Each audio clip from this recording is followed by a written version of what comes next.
I know it's a weird statement, but it's a fact. You need to torque your nuts. Here's the tool, the torque wrench.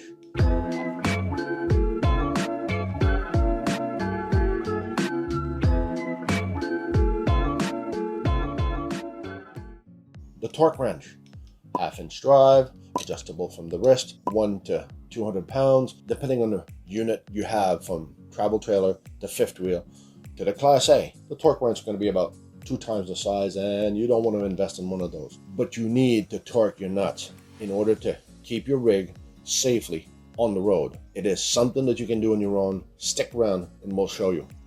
When's the last time you torqued your nuts? All right, everyone. So here's the tip I'm going to give you today. You're going to go on your manufacturer's website, your travel trailer, your fifth wheel. It doesn't apply for Class A's. Well, maybe there would be a list, but we'd kind of have to make it up. So you go up there and you find your torque, all the torque on your unit, from the kingpin to the axles, the shackles, the U-bolt, your jacks, because your jacks also have some bolts. You got to check the torque on this. You don't want to go down the road and have something getting loose and miss out on this. So you make up yourself a good cheat sheet like I did. But in order to see this, you need one thing. Well, that's for me. I need my glasses and a couple of tools that I'm going to go through with you. I'm going to grab my glasses. Whoa. Okay. Wow, it is bright today. What you're going to need is a torque wrench and a couple of sockets. And they'll tell you normally on your torque sheet specs what socket goes onto what implement that you're torquing, and they'll give you the level of torque and the foot per pound that you will have to follow.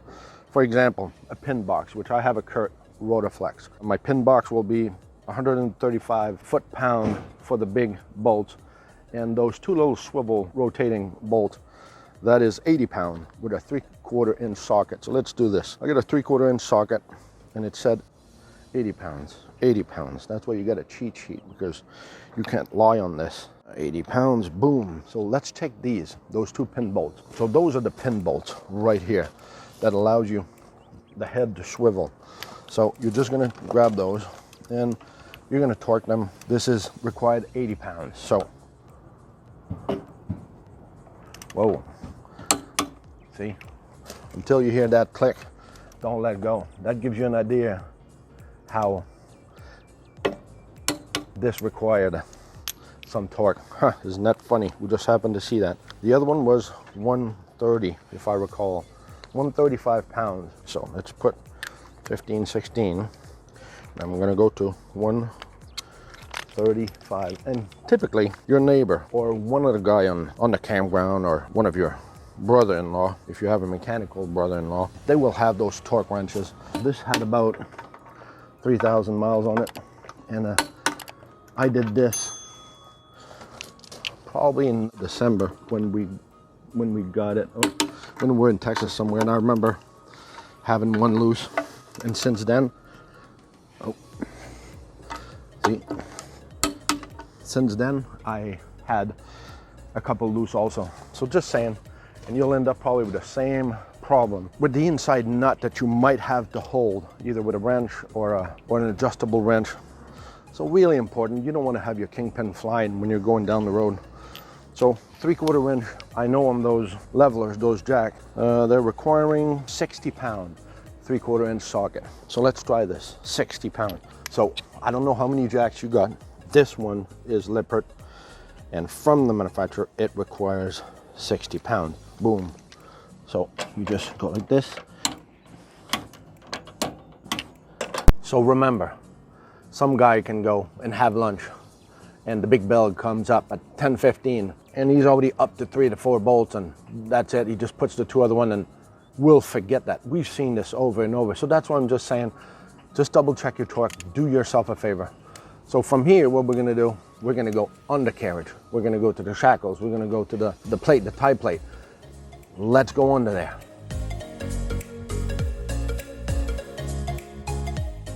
75 pounds again. So let's see what that does. Never been done. Whoa, okay. So just saying, this is why you want to do this. Brand new. Quality control. TDI, is it? Yeah. So there we go. Just wanted you to witness what without making this up. So it's just the reality of life, and that's why you should be doing this.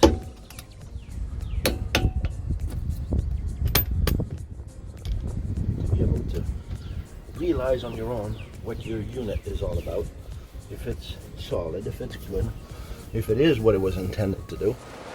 Perfect timing. Welcome to the curbside. Under the slide out. Just getting caught with rain again. Welcome to Florida. 10-15 minutes. Welcome home. So here you go. We're gonna go to do those jacks. All of them jacks. You're gonna do the same thing. 60 pounds, like we've been doing over there. So I'll avoid you going through the whole process because I've already done them. And around here, we're gonna go to the tire side. So the wheels and tires are the same thing. You're gonna have a spec given by your manufacturer. For me, for instance, it's 120 pounds. But you'll always have a sequence that will be given to you. Please follow the sequence. 1, 2, 3, 4, 5, 6, 7, 8. Follow that so you're sure that your tire and wheel is seated the right way so it doesn't wobble down the road and create a problem. On your slide out, you will have those crossbars, those racks that brings and carries your slide out in and out. All of those bolts are the same thing. They have torque availability that is coming up with them. You got to keep those in sync to what a manufacturer is asking. And that way, if you follow all of this, it's simple, it's safe. You will be happy to run on the road and know you did it yourself. You know that it's wheeling and dealing the way you wanted it to see it. So hope that was helpful.